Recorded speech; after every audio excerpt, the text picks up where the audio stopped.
எல்லா தமிழ் மக்களுக்கும் வணக்கம். என் பேரு ஷீபா. வெல்கம் டு ஷீபா சமையல். இன்னைக்கு நம்ம வீட்டு சமையல்ல ராகி மாவுல பிடி கொழுக்கட்டை தான் செய்ய போறோம். இது ஒரு ஹெல்த்தியான ரெசிபி.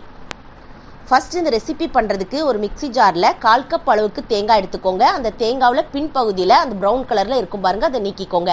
அது கூட ஒரு 1/4 கப் அளவுக்கு வெள்ளை அவல் சிகப்பு அவல் எதுனாலும் எடுத்துக்கிடலாம். அது கூட 2 ஏலக்காவும் சேர்த்து கொரப்பாக அரைச்சி எடுத்துக்கோங்க. ரொம்ப மாவு மாதிரி அரைச்சிடாதீங்க. இது அப்படியே ஒரு ஓரமாக இருக்கட்டும். இப்போ அடுத்ததாக ஒரு பவுலில் 1 கப் அளவுக்கு ராகி மாவு எடுத்துக்கோங்க. வீட்டில் உள்ள மாவு இல்லை கடையில் வாங்கின மாவு எதுனாலும் யூஸ் பண்ணிக்கிடலாம். ஒரு பிஞ்ச் அளவுக்கு டேஸ்ட்டை பேலன்ஸ் பண்ணுறதுக்காக உப்பு சேர்த்துக்கோங்க. அது கூட தேவையான அளவுக்கு பொரிகடலை சேர்த்துக்கோங்க.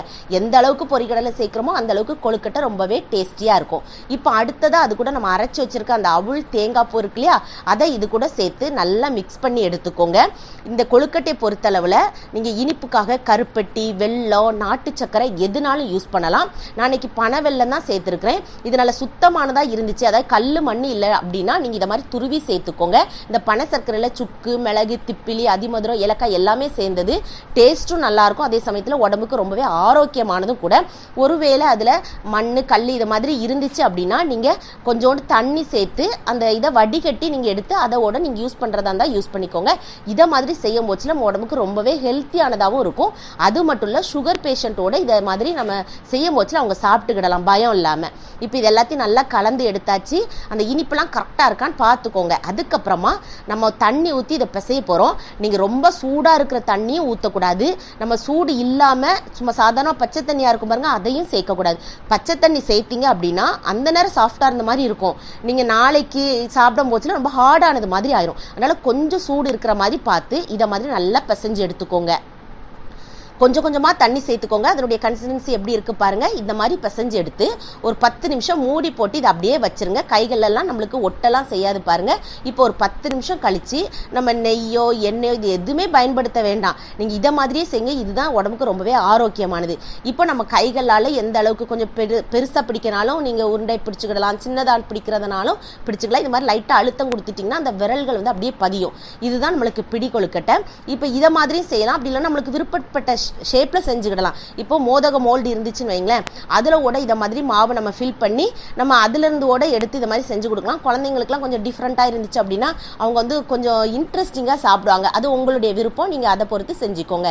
இப்போ எல்லா மாவையும் இதை மாதிரி நம்ம உருண்டைகளாக பிடிச்சு வச்சுட்டோன்னா வேக வைக்கிறதுக்கு ரொம்பவே சுலபமாக இருக்கும். இப்போ அடுத்ததாக இட்லி பாத்திரத்தில் தண்ணியை நல்லா கொதிக்க வச்சுக்கோங்க. நல்ல தண்ணி கொதி வந்ததுக்கப்புறமா நம்ம இந்த பாத்திரத்தை தூக்கி உள்ளே வச்சு இதை மாதிரி துணி போட்டு நீங்கள் மூடி வச்சுக்கோங்க.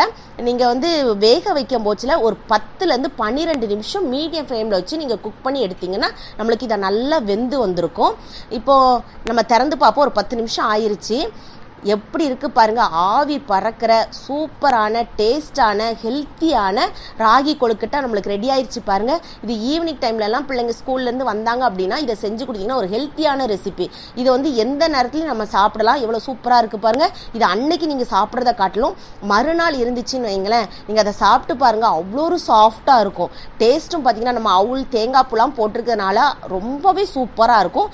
கண்டிப்பாக நீங்கள் ராகி மாவில் கொழுக்கட்டை செஞ்சிங்கன்னா இதே மெத்தடில் ஒரு முறை செஞ்சு பாருங்க. செஞ்சு பார்த்து உங்கள் ஃபீட்பேக்கை கமெண்ட் பாக்ஸில் சொல்லுங்கள். வீடியோ பிடிச்சிருந்தா லைக் பட்டனில் தம்ஸ் அப் கொடுத்துருங்க. தம்ஸ் அப் கொடுத்த கையோடு உங்கள் ஃப்ரெண்ட்ஸ் ஃபேமிலியோடு ஷேர் பண்ணிடுங்க. ஃபர்ஸ்ட் டைம் வியூவராக இருந்தால் சப்ஸ்கிரைப் பண்ணி சப்போர்ட் பண்ணுங்கள்.